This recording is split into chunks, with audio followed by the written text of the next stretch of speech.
நம்ம போய் சூரியனை நமஸ்கரிக்க போறோம். சூரியனுக்கு எய்தாப்புல குரு பகவான் இருப்பார். எதற்காக அப்படி அமர்ந்திருக்கிறார்கள் அப்படிங்கறத பார்க்கலாம். காலப முனிவர்னு ஒருத்தர் இருக்கிறாரு. எந்த யுகத்துல? கிருத யுகத்துல காலப முனிவர்னு ஒருத்தர் இருக்கிறாரு. அவர் தவம் பண்ணிக்கிட்டு இருக்கிறாரு.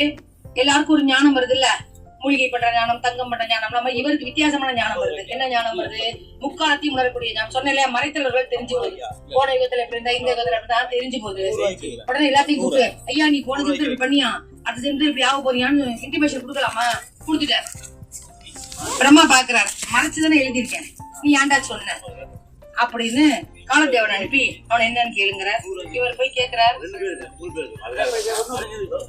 அப்ப அந்த காலவ முனிவர் தவம் இருக்கும் போது எல்லாருக்கும் சொல்லிடுறாரு, இப்படி ஆயிடும் அப்படி ஆயிடும். அப்ப அந்த காலதேவன் வந்து உன்னோட எதிர்காலத்தை மொதல் பார்ப்பா, அடுத்தவங்க எதிர்காலம். ஏன் நான் ஞானி தானே, எனக்கு என்ன வரப்போதுக்கிறார்? நீ போன யுகத்துல கலியுகத்துல பிறந்து இப்ப கிருதயுகத்துல பிறந்திருக்க, நாலு அழியுது இல்ல சொன்ன அது மாதிரி பிறந்திருக்க. எதிர்காலத்தை பாருன்னா ஒரு 70% புண்ணியம் பண்ணிருக்காரு, 25 பாவம் பண்ணிருக்கிறார். அதனால முனிவரா பிறந்திருக்கிறார். 25க்கு அனுபவிக்கணும்ல, கடுமையான தொழுநோய் வந்து அவதிப்படணும்ன்றது. அந்த தொழுநோய் எப்படியா தீரணும் அப்படின்னு கேட்கும் போது யாரு இதெல்லாம் கொடுக்குறா? நவகிரகங்கள் தான் கொடுக்குறாங்க. நவகிரகங்களை கூப்பிடுங்க, கூப்பிட்டு நிப்பாட்டுறாரு. யாரு? காலவ முனிவர். ஏன்னா முனிவர் இல்ல, நீங்க எல்லாம் ரெப்ரசன்டேட்டிவ் தான். எனக்கு யார் தொழுநோய் கொடுப்பது? ராகு நாங்கிறாரு, புதன் நாங்கிறாரு.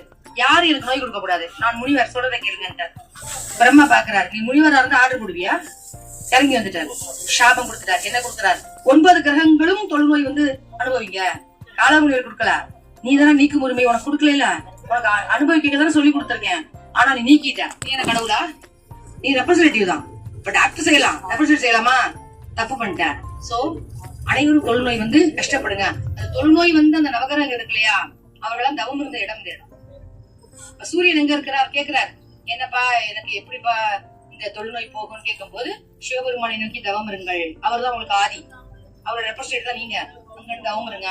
உங்களுக்கு என்று ஒரு புஷ்கரணி அமைத்துக் கொண்டு குளித்து நீங்கள் வந்து நவகிரகங்கிட்ட சொல்றாரு. நவகிரகம் கேக்குது என்ன பண்ணலாம் அப்படிங்கும்போது, சிவனை நோக்கி தவம் இருங்கள் கிடைக்கும்.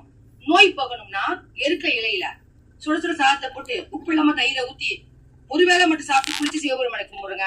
அவர் வந்துட்டாரு, என்னப்பா வேணும், ஏன் இப்படி கஷ்டப்பட்டு தவம் இருக்கிறீங்க? நான் தெரியாதனமா நீக்கிவிட்டேன்.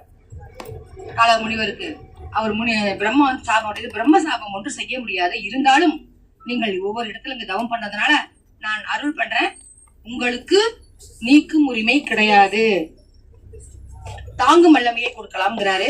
அந்த சூரியன் தவம் இருந்த இடத்துல போயிட்டு இருக்கோம். அதை பார்த்துட்டு வந்து